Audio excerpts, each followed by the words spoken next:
말씀의 제목을 십자가, 세상을 전복시키는 혁명, 이런 제목으로 한번 말씀을 나누고자 합니다. 사순절 마지막 주간 종료주일이라고 부르죠. 예수님께서 예루살렘에 입성하시는 그런 날입니다. 이제 이번 주에 예수님은 십자가를 지시고 골고다를 올라가셔서 십자가에 달려 돌아가시게 됩니다.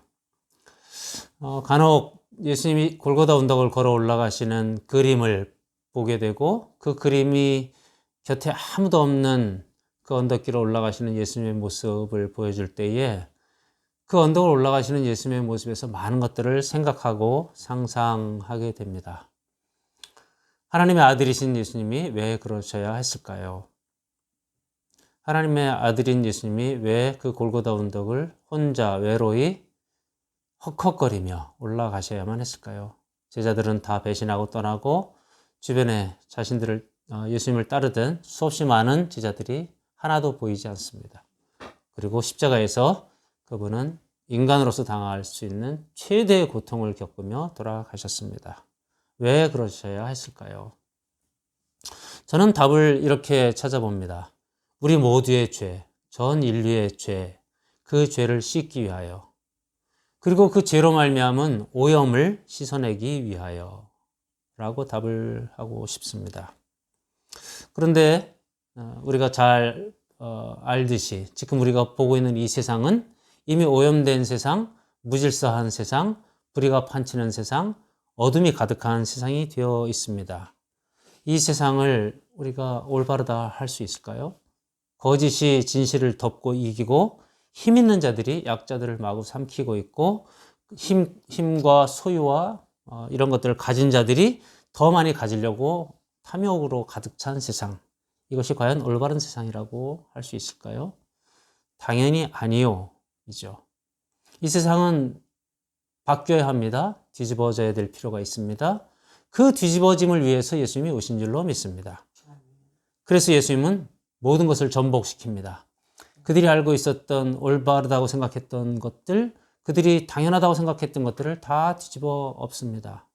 그래서 하나님이 보시기에 좋았던 그 세상, 사자와 어린 양이 함께하던 세상, 하나님과 인간이 분리되어 있지 않고 연합되어 있던 세상, 힘과 권력과 소유가 아무런 의미가 없었던 세상, 그런 세상을 하나님이 다시 예수님을 통해서 뒤집어 엎고 전복시키려 예수님을 보내셨습니다.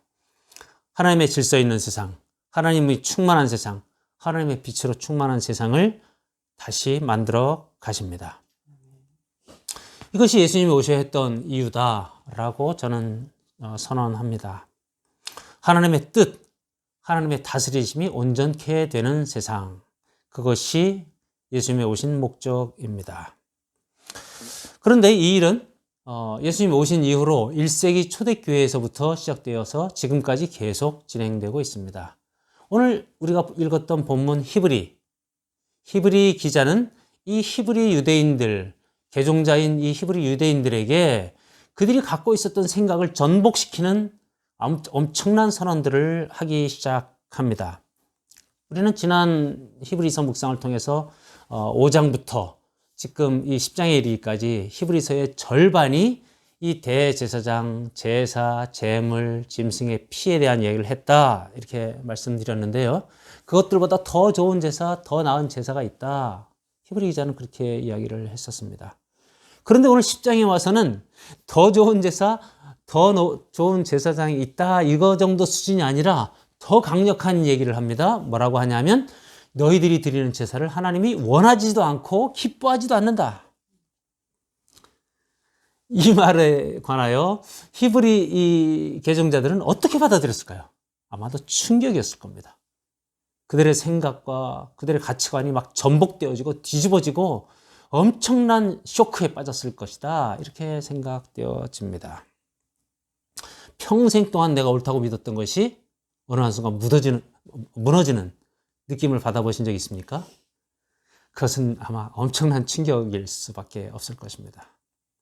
저는 오늘 히브리서 10장 1절에서 18절을 묵상하며 우리가 가졌던 모든 생각들을 다시 재검토했으면 좋겠습니다. 우리가 알고 있었던 당연하다고 느꼈던 모든 것들이 예수 그리스도 안에서 다시 한번 재검토되어지고 심지어 전복되어도 하나님 앞에 순종하는 우리들 되기를 소망합니다. 오늘 히브리 기자는 이 10장 1절에서부터 18절을 크게 세 개의 주제로 나누어 설명을 합니다. 첫 번째는 기존 질서, 기존 제사 1절에서 4절까지를 얘기하고요. 그 다음에 5절에서부터 14절까지 새 질서, 새로운 질서, 예수 그리스도로 말미암은 새로운 제사를 이야기하고요. 그 다음에 15절에서부터 18절까지 성령께서 증거하심, 이렇게 크게 세 개의 주제로 우리 말씀을 볼 수가 있습니다. 첫 번째 1절에서 4절을 쭉 보면 히브리 기자는 옛날 제사, 대제사장이 드리던 제사에 대한 이야기들을 쭉 서술합니다. 그런데 거기에 독특한 이야기들이 있습니다. 옛날 제사는 매일 같이 드리는 제사인데 나오는 자들을 언제나 온전하게 할 수 없다라고 선언하면서 말씀을 시작합니다. 너희들이 드리고 있는 제사는 너희들을 온전하게 할 수 없어. 히브리 이 개종자들이 이 말을 듣는 순간 어떤 마음이 들까요? 이분은 도대체 왜 우리에게 이런 말을 할까? 우리는 그 제사를 통해서 엄청나게 감격했는데 짐승이 피를 흘리고 그냥 짐승의 비명소리가 들리고 피가 뚝뚝뚝 떨어지고 내 코를 찌르는 정말 그 비릿한 피 냄새가 있고 그 속에 막 땀 흘리고 피와 번복되고 피가 낭자한 그 속에서 내 죄가 씻겨지는 것 같은 느낌을 받았었는데 그게 의미 없다고? 그게 무익하다고? 나를 온전히 하지 못한다고? 그런 충격으로 도전합니다. 그러면서 2절, 3절, 4절에 히브리 기자는 이렇게 말하죠. 그러나 그게 이런 일은 있었어. 너희가 죄를 깨닫게 하기도 하고 죄를 기억하게 하기도 했어. 그러나 죄를 없애지는 못했어. 라고 그 논지를 더 확장해 나갑니다. 그러면서 대제사장의 제사와 예수님의 제사를 비교합니다. 대제사장의 제사는 대제사장이 서서 드렸다. 그리고 그는 매번 다른 짐승으로 드렸다. 그리고 그는 매년 반복되게 드렸다. 이렇게 이야기합니다. 이 말은 무슨 말입니까? 반복해야만 했다라는 것이고 반복해야만 했다는 것은 죄가 온전히 씻겨지지 않았다는 증거입니다. 그러면서 히브리 기자는 예수님을 소개합니다. 예수님은 단 한 번에 완전한 제사를 드리시고 하나님 우편 보좌에 앉으셨다. 우리가 지지난주에도 계속 말했습니다만 하나님 보좌 우편에 앉으셨다는 것은 대제사장의 서 있음과 대조되는 말이고 하나님 우편에 앉으셨다는 것은 이미 모든 일을 완수하신 자의 모습입니다. 그래서 완전한 것들을 의미하지요. 그러나 오늘 우리는 여기서 좀 생각해 볼 것이 있습니다. 과연 율법과 제사가 완전히 의미가 없었느냐? 오늘 히브리 기자도 말합니다. 죄를 기억하게 하는 것이 있고 깨닫게 하는 것이 있었다. 우리도 알다시피 초등교사다, 몽학선생이다 이런 표현을 갈라디아서 3장 24절에서 바울 선생님이 쓰죠. 우리 이 율법은 우리를 그리스도께로 안내하는 몽학선생, 초등교사다, 선생님이다 이렇게 표현한 것이죠. 따라서 이 율법과 제사도 무슨 의미는 있었다. 죄를 기억하게 했다. 죄를 깨닫게 했다. 근데 그게 무슨 말입니까? 죄를 기억하고 죄를 깨닫는다는 것은 내가 하나님 앞에 설 수 없는 죄인이구나. 내가 하나님의 도움이 필요한 자구나. 이거를 말씀해 주는 것이고 그것을 기억하게 하는 효과는 있었다. 그러한 유익은 있었다라는 것이죠. 그럼에도 불구하고 죄를 완전히 없애지 못했다. 그러면서 오늘 성경은 이렇게 얘기하는 것이죠. 너희가 성회와 함께 악을 행하는 것을 내가 도무지 볼 수가 없구나. 성회와 함께 악을 행하는 자들이구나. 너희들의 삶에는 죄가 가득하다. 악행이 가득하다. 우상숭배가 가득하다. 구약에는 이런 일들이 너무나 많았죠. 사사기에 보면 재미있는 스토리들이 많이 나오죠. 그 중에 에브라임 산지에 사는 미가라 하는 한 사람은 자기 아들을 제사장으로 세웁니다. 레위지파가 아니에요. 그런데 아들을 제사장으로 삼아요. 그러니 이제 하나님의 율법은 무시당하고 있어요.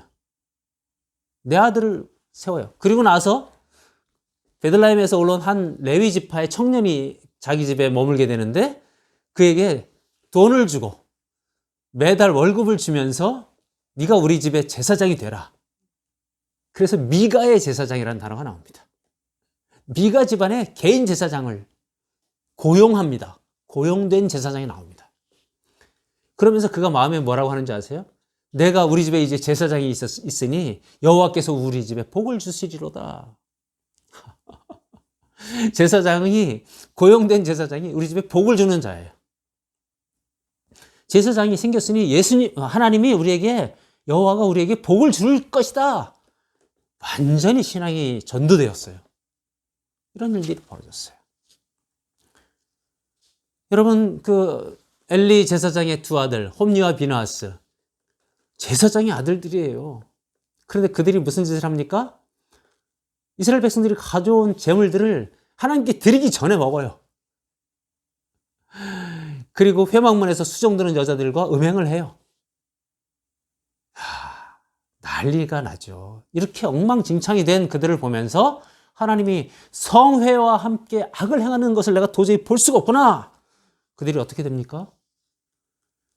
나중에 그들은 베냐민 지파의 기브온 토막살인 사건, 그들 중에 한 자가 첩을 취했는데 그 첩이 행음하고 도망갔죠. 그리고 그 첩을 찾아서 돌아오는 길에 잠잘 곳이 없어서 베냐민 지파가 있는 기브온에서 잠을 자고 있는데 그 베냐민 지파들이 이들에게 몰려와서 그 남자를 동성애를 하겠다고 덤벼드는 거예요. 그러니까 그 집의 주인이 차마 그럴 수 없어서 이 첩과 자기 집에 있는 여자를 내보내서 그 베냐민 지파 사람들이 이들을 윤관을 하여 거의 죽음에 이르도록 하죠. 죽음에 이르렀습니다. 그 다음날 아침 새벽에. 그러니 이 사람이 이 여인을 12토막을 내서 12지파에게 보냈고, 이 무슨 일이뇨? 그래서 결국 베냐민 지파가 멸망당하는 이런 끔찍한 동족 상잔의 비극까지 나가게 됩니다. 이것이 이들의 악행이었습니다. 제사를 지내면 뭐합니까? 제사를 지내고 이들의 삶은 동성애와 음행과 악행과 동족 상잔으로, 그리고 제사장들을 갖다가 사고팔고 하는 이렇게 엄청난 짓을 하고 있습니다. 생각나는 게 없습니까? 지금 우리들의 모습입니다. 목회자를 사고팝니다. 목회자를 사고팔고 있죠. 안 그렇다고요? 사고팔고 있습니다. 실제적으로. 그리고 우리들의 삶을 보십시오. 우리 사회를 보십시오. 목회자들의 이 수없이 많은 음행과 이 탐욕과 세습과, 제가 목회자로서 그저 죄송하다고 말할 수밖에 없습니다. 저만 그렇습니까? 교회는 어떻습니까? 교회는 물질로 가득해서 정말 건물에 모든 것을 치장하고 있죠. 진짜 성전된 우리들이 바뀌지 않고 있는 이 모습들을 성경은 지적합니다. 성회와 함께 악을 행하는 것을 내가 볼 수 없다. 너희들이 예배드리고 교회에 모이는 것과 함께 악을 볼 수 없다. 하나님의 음성은 그렇게 들려집니다. 십자가가 사라졌습니다. 십자가의 죽음이 예배 시간에 선포되지 않습니다. 십자가에서 그 낭자하게 흘려지는 선명한 주님의 보혈이 선포되어지지 않습니다. 그것에 대한 기억조차 하지 않고 예배가 드려집니다. 달달한 이야기만 선포되어집니다. 복 받을 거라는 얘기만 되어집니다. 그리고서 나가서 우리는 악을 행합니다. 돌아보십시오. 우리가 예배 인도자들을 관람하진 않았습니까? 찬양 잘하네. 설교를 판단하고 비방하진 않았습니까? 설교 좋네. 오늘 은혜 있네. 감동 있네. 예배는 무엇입니까? 내가 하나님께 예배드리는 예배자여야 하는 것이죠. 근데 나는 예배자가 아니고 관람자가 되어 있어요. 그 예배를 받으시는 분은 하나님이셔야 되는데 예배 인도자들이 배우가 되어 있고 내가 예배를 받고 있어요. 영광을 가로채고 있어요. 이런 우리에게 하나님이 이렇게 말씀하시는 거죠. 성회와 함께 악을 행하는 것을 내가 볼 수가 없다. 눈꼴시다. 예배와 함께 그 예배를 즐기고 있는 너희들을 내가 더 이상 볼 수가 없다. 회개합니다. 회개해야 합니다. 한국교회는 십자가가 사라진 교회, 보혈이 사라진 교회가 되어가고 있습니다. 여기서 머무르면 우리는 희망이 없습니다. 그런데 오늘 히브리 기자는 5절에서 14절에 새로운 질서, 기존 질서가 아닌 새로운 질서, 새로운 제사, 예수님의 영원한 제사를 소개함으로 우리를 소망으로 인도해 갑니다. 9절은 이렇게 써 있습니다. 내가 하나님의 뜻을 행하러 왔나이다 하셨으니 그 첫째 것을 폐하면 둘째 것을 세우려 하심이라. 이제 첫 계명, 그 첫 계명은 새로운 계명 앞에서 폐지되었다. 하나님의 뜻을 행하러 왔다. 이렇게 이제 7절, 9절 계속 이야기를 하는 거죠. 그러면서 10절에 이 뜻을 내가 행하는 것은 어떻게 했느냐? 영원히 단 한 번의 제사로 이루었다. 하나님의 뜻은 무엇입니까? 예수님이 영원히 단 한 번의 제물로 돌아가시는 것이었습니다. 물론 그 하나님의 뜻은 그 예수님의 죽음, 대속의 죽음, 십자가 죽음으로 말미암아 이 세상의 회복, 하나님 나라의 회복, 하나님의 뜻이 온전히 이 땅 가운데 이루어지는 것, 이것들을 다 포함합니다. 그래서 이 하나님의 뜻이 이루어지는 것은 첫 번째 놀라운 선언을 하며 시작합니다. 8절입니다. 하나님이 원하시지 않는다. 제물을 원하시지 않는다. 번제와 속죄제와 이 전체는 하나님이 원하시지 않는 것이다. 기뻐하시지 않는 것이다. 라고 충격적 선언을 하면서 시작합니다. 그러니 너희들이 드리는 이 제사는 다 무용하다. 이제 진짜 원하는 것은 하나님의 뜻을 이루는 것이다. 히브리 개종자들에게 던져지는 도전은 아주 처절합니다. 제사는 쓸모없다. 너희들이 하나님의 뜻을 행하기를 원한다. 제게는 이 본문이 이렇게 바꿔보고 싶은 마음이 생겼습니다. 너희가 매주 드리는 예배가 무엇이 유익하냐? 너희의 자랑이 되어버린 특별 예배, 특별 새벽 예배, 너희의 자랑과 너희의 공로가 되어버린 봉사, 감사가 빠지고 영혼 없이 드리는 의무적인 헌금, 너희가 드리는 수많은 예배들, 그 의무적으로 드리는 예배에 내가 신물이 난다. 그것을 내가 기뻐하지도 않고 원하지도 않는다. 그렇게 바꿔보고 싶은 마음이 생겼습니다. 너무 큰 도전이죠. 우리들이 드리고 있는 모든 예배에 대해서 하나님이 원하시지도 않고 기뻐하시지도 않는다. 내가 신물이 난다. 그런 예배가 아니길 소망합니다. 예배 때마다 십자가가 다시 살아났으면 좋겠습니다. 예배 때마다 우리 이 추악한 죄인들을, 우리 이 더럽고 토 나오는 우리 옛사람을 하나님이 대신 죽으신 그 십자가 사건을 통해서 우리가 구원받았다, 대속받았다, 우리의 죄값을 하나님이 대신 치렀다. 이제 나는 그 대속의 공로 때문에 여기 와 있을 수 있다. 그 감격, 그 은혜, 그것이 계속적으로 회복되고 살아나고, 그래서 감사로 드리고 무릎 꿇고 드리고 도저히 설 수 없는 자들이 하나님 앞에 섰다는 감격으로 하나님 앞에 나아가는 예배, 그것이 되어야 된다는 것들을 생각해 하는 이 예배 시간이 되었으면 좋겠습니다. 예수님은 단번에 영원히 드려지셨습니다. 그런데 그렇게 예배로 단번에 영원히 드려진, 영단번이라고 표현하죠. Eternal once, 영단번에 드렸다. 이 신학적으로 되게 중요한 용어인데요. 한 번에 드리셨다. 이것은 우리의 현재와 과거와 미래의 모든 죄를 다 씻으셨다라는 의미이고, 그러면서 10절 하반절에는 뭐라고 얘기합니까? 그래서 너희는 거룩하게 되었다. 거룩하게 되었다. 하기하죠. 라는 표현을 씁니다. 이 거룩이라고 하는 단어는, 이거는 수동태입니다. 내가 거룩하게 되는 게 아니에요. 이미 예수님이 거룩하게 해버리신 거예요. 여기에 되게 중요한 의미가 있습니다. 여러분, 우리가 거룩해질 수 있습니까? 여러분, 우리가 우리의 죄를 씻을 수 있습니까? 해결 불가능합니다. 그래서 우리는 절망할 수밖에 없는 자들이고, 죽을 수밖에 없는 자들이고, 이 땅 가운데서 전혀 소망이 없는 자들입니다. 그런데 예수님의 이 영단번의 죽음, 이것이 우리를 거룩하게 만들어 버렸다. 그분이 우리를 거룩하게 하셨다라는 의미입니다. 자, 이쯤서 물어봐야 합니다. 거룩하십니까? 거룩이 느껴지십니까? 내 삶에 진짜 거룩함이 가득합니까? 이런 질문 앞에 우리는 출렁출렁합니다. 왜냐하면 내 속에 더러운 게 아직도 있다니까요. 내 속에 죄가 꿈틀꿈틀 한다니까요. 우리 예배 드릴 때 은혜 받았다니까요. 그러나 밖에 나가면 바로 세상의 파도에 휘청하고 끌려간다니까요. 아, 나도 저 사람들처럼 그냥 살아버릴까? 이런 마음이 든다니까요. 미움이 올라온다니까요. 시기와 질투가 올라온다니까요. 왜 의로운 자들이 이렇게 편안하지 않고 왜 불의한 자들이 저렇게 편안하고 복을 누리는 것처럼 보일까요? 그거에 관해서 우리는 분노한다니까요. 그런 우리를 보면서 거룩하다고 할 수 있겠습니까? 그런 우리를 보면서 나는 죄 없다 할 수 있겠습니까? 두렵고 떨림입니다. 그러나 분명히 그분은 우리를 거룩하게 하셨습니다. 죄와 분리시키셨습니다. 거룩은 죄와 분리시킨 겁니다. 그런데 우리 안에 아직도 출렁거리는 이유는 뭘까요? 베드로전서 1장 15절은 이렇게 말합니다. 내가 거룩하니 너희도 거룩하라.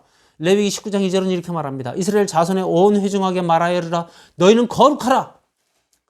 이는 나 여호와 너희 하나님이 거룩함이라. 이렇게 말씀하면서 우리에게 그 거룩함에 머물러 있기를 요청합니다. 여기서 말하는 거룩하라라고 하는 명령은 네가 스스로 거룩하라가 아니고 그 거룩함에 머물러 있으라 라는 말입니다.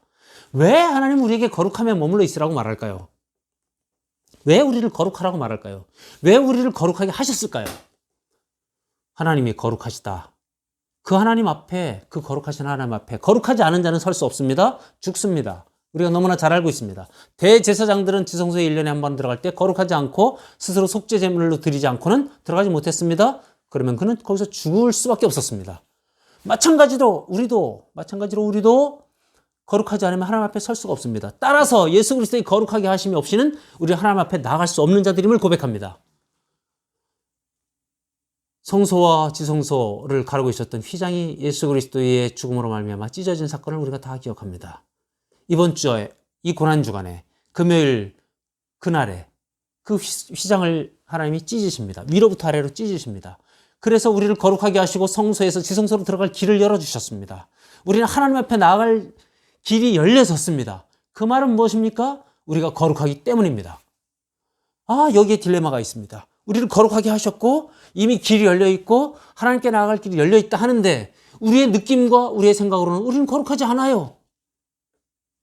그래서 성경은 우리를 성령의 증거, 오늘 말씀 15절에서부터 16, 17, 18절에 성령의 증거로 확신시켜 줍니다. 첫 번째는 뭡니까? 성령께서 이렇게 말씀합니다. 내 새로운 언약, 그 새로운 언약들을 너희의 마음과 생각에 기록하겠다. 이제 여기서 우리가 위로를 받습니다. 여러분 한번 생각해 보십시오. 새 언약이 있었습니다. 무엇입니까? 나는 너희의 하나님이 되고 너희는 내 백성이 될 것이다. 새 언약이 있었습니다. 8장 9장에. 하나님이 하나님 되시고 하나님이 우리를 백성 삼아 주셨습니다. 우리를 자녀 삼아 주셨습니다. 믿습니까? 그 언약이 우리 마음에 있습니까? 그러면 성령님 우리에게 기록하신 게 맞습니다. 그러니 그분은 우리를 백성 삼아 주셨으니 그분은 우리를 돌보실 겁니다. 그분은 우리를 다스리실 겁니다. 생각해 보십시오. 우리의 과거는 어땠습니까? 우리는 그분의 다스리심에 있지 않았어요. 내 뜻대로 살았어요. 세상이 흔드는 대로 흔들렸어요. 세상 철학대로 살았어요. 세상 풍조를 따랐어요. 그리고 사단이 흔드는 대로 흔들렸어요. 공중권세 잡은 자의 유혹에 넘어갔어요. 우리 육체 욕심을 따랐어요. 그런데 지금 어떻습니까? 우린 싸웁니다. 육체 욕심을 따라가지 않기로 작정하고 싸웁니다. 육체 욕심을 따라갈 때마다 하나님 내 마음에 기록된 성령이 말씀하십니다. 너 그러면 되니? 안 돼 이놈아. 그럼 우리가 꿈틀하고 멈춰 섭니다. 싸움이 시작됐습니다. 그분의 다스림이 시작됐습니다. 우리 삶에 공고한 날들이 있습니다. 우리 삶에 아픈 날들이 있습니다. 우리 삶에 상실이 있습니다.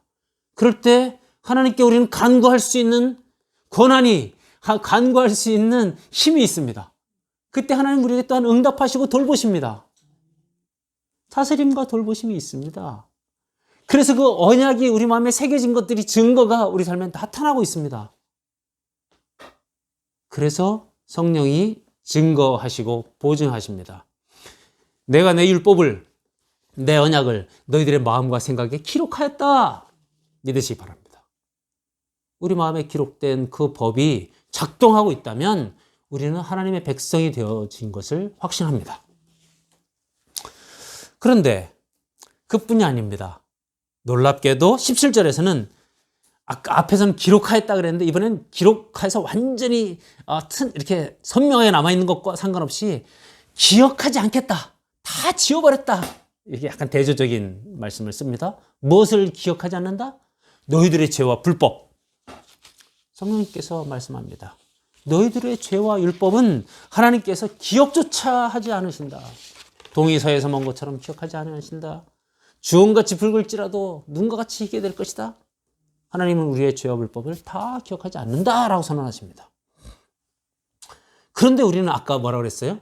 나는 거룩하지 않은 것 같아요. 나는 여전히 죄에 매인 것 같아요. 예, 죄가 여전히 공중권세 잡은 사단이 완전히 멸해지지 않았기 때문에, 예수님의 재림 때까지 완전히 멸해지지 않았기 때문에 그는 우리를 물고 뜯고 상처를 입힐 수 있습니다. 그러나 우리를 완전히 묶어서 다시 죄로 끌고 들어가지 못합니다. 그 죄는 이미 예수님 안에서 없어졌습니다. 죄책, 우리의 형벌은 없어졌습니다. 그런데 왜 우린 자꾸 죄로 끌려 들어가려고, 죄와 타협하려고 하죠? 왜 다시 죄를 기억하죠? 하나님은 기억하지 않는 죄를 우리는 왜 기억하죠? 우리는 새 사람입니다. 고린도전서 5장 17절은 이렇게 말하죠. 보라, 새 것이 되었도다. 이전 것은 지나갔으니 보라, 새 것이 되었도다. 아멘이십니까? 아멘. 우리들이 참 어리석습니다. 하나님이 이미 약속하셨고 우리 마음에 새겨놓으셨고 성령이 보증하셨고 나는 기억하지 않는다. 그런데 자꾸 우리가 끄집어내서 기억하고 자꾸만 나는 거룩하지 않은 것처럼 내 마음이 자꾸 혼란스러워지고 그런 담대함과 확신이 없어지고, 그건 무슨 말입니까? 탕자가 다시 돼지우리로 자꾸 돼지우리를 그리워하는 것이나 똑같다. 다시 옛사람, 탕자의 옛 옷, 그 토사물과 그 더러운 온갖 지저분한 것들을 가득한 그 옷을 다시 꺼내 입으려고 한다. 버려야 합니다. 옛사람 토 나오는 그 인간 버려야 합니다. 옛사람은 쳐다보지도 말아야 합니다. 우리는 이제 새 사람이 되어버렸습니다. 그런데 어떻게 옛사람으로 돌아갈 수 있어요? 못 돌아갑니다. 옛사람 생각만 해도 끔찍합니다. 그게 성령이 보증하시는 일입니다. 우리는 세상의 가치를 따라갈 수가 없습니다. 세상의 가치를 따라가는 것 자체가 토 나오는 일이에요. 세상이 지금 좋다고 말하는 것, 세상이 가치 있다고 말하는 것이 우리 눈에 가치 있어 보이면 아직 우리가 옛사람을 자꾸만 끌려가는 거예요. 하나님이 성경에서 제시하고 있는 새로운 가치, 완전히 뒤집혀진 가치, 전복된 가치, 급진적인 가치, 그것들을 따라 사는 자들이 우리들입니다. 그리스도의 제자요, 하나님의 백성이요, 그리스도의 군사입니다. 만약에 그 돼지우리가 그립다, 그 예수를 잊고 싶다, 그러면 정신 나간 것 아니겠습니까? 예수님이 오셔서 이 모든 오염된 질서들을 뒤집어 놓으셨습니다. 세상의 가치들을 뒤집어 놓으셨습니다. 우리가 기존에 알고 믿고 따랐던 그런 가치들이 거짓이었음을 폭로하셨습니다.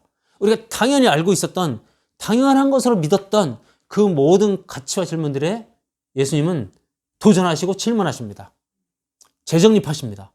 하나님 나라의 가치들로 다, 새로운 올바른 것들로 다 대치하십니다. 높은 자, 낮은 자의 자리를 바꿔놓으십니다. 섬김을 받는 자, 섬기는 자의 위치를 바꾸십니다. 죄인이었던 세리와 창녀는 환영을 받았고, 죄인으로, 의인으로 여김받았던 사두개인들, 대제사장, 바리새인들은 저주의 대상이 되어버립니다. 겉으로 깨끗하면 된다고 외쳤던 그들을 속사람이 더 중요하다고 말씀하십니다. 지금 배부른 자들은 후일에 굶주리게 될 것이고, 지금 줄인 자는 후일에 배부르게 될 것이다.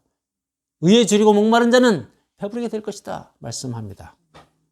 기존의 가치체계를 송두리째 없는 일이 그 십자가에서 벌어졌습니다. 말씀을 정리하고자 합니다. 예수님을 믿기 전과 예수님을 믿고 그 십자가 죽음을 받아들인 이후에 변화가 있습니까? 우리가 변화되었습니까? 예, 저에게도 변화가 있었습니다. 예전에 좋아했던 그런 것들이 이제는 좀 끔찍하게 느껴집니다. 예전에 성공이라고 생각했던 제가 세웠던 모델들이 무의미해졌습니다. 그냥 주님 안에서 성숙하기만 바랍니다. 한 걸음 한 걸음 성숙하기만 해도 기쁨이 되어집니다. 주일을 지키고 안 지키고의 문제로 많은 사람들이 주일 성수를 목사님들이 얘기하는데 주일을 지키지 않고 어떻게 살 수 있을까요?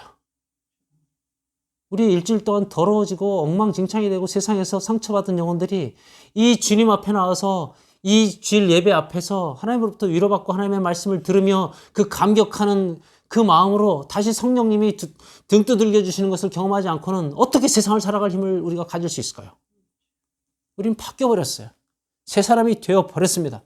이 세상의 쾌락과 즐거움보다 더 고상하고 아름다운 기쁨이 있는데 어떻게 세상의 즐거움과 쾌락에 다시 끌려 들어갈 수 있을까요? 우리는 바뀌어버렸습니다. 하나님의 청지기가 되었습니다. 하나님의 백성이 되어버렸습니다. 그리스도의 제자, 그리스도의 군사가 되었습니다. 그러면서 예수님이 우리를 초청합니다. 하늘의 부름을 받은 형제 자매들이여, 이 영광스러운 하늘의 이 부름을 받은 형제 자매들이여, 나와 함께 이 하나님 나라의 뜻, 하나님 나라를 확장하는 것, 이 하나님이 기뻐하시는 이 일들을 같이 하자. 이것이 십자가의 부름입니다. 이 고난주간에 우리가 묵상해야 될 일들입니다. 열방하나교회 성도들, 그리고 오늘 함께 예배드리는 온라인에서 예배드리는 성도들 모두에게 십자가가 선명해지는 그러한 주일이었으면 좋겠습니다. 예수님이 골고다로 올라가셨던 그 골고다를 헉헉거리며 그야말로 쓰러질 듯 올라가시며 그 배신의 아픔을, 그 고독을, 그 외로움을, 그리고 군병들로부터 말없이 조롱을 당하셨던 그 모든 일들이 이번 주간에 이루어지는 것들을 묵상하며 지내며, 그래서 오히려 그 모든 것들이 우리의 거룩과 우리의 온전함, 그리고 우리의 하나님 백성됨, 그 일을 위함이 위로가 되는 한 주간 되시기를 주님의 이름으로 축원합니다.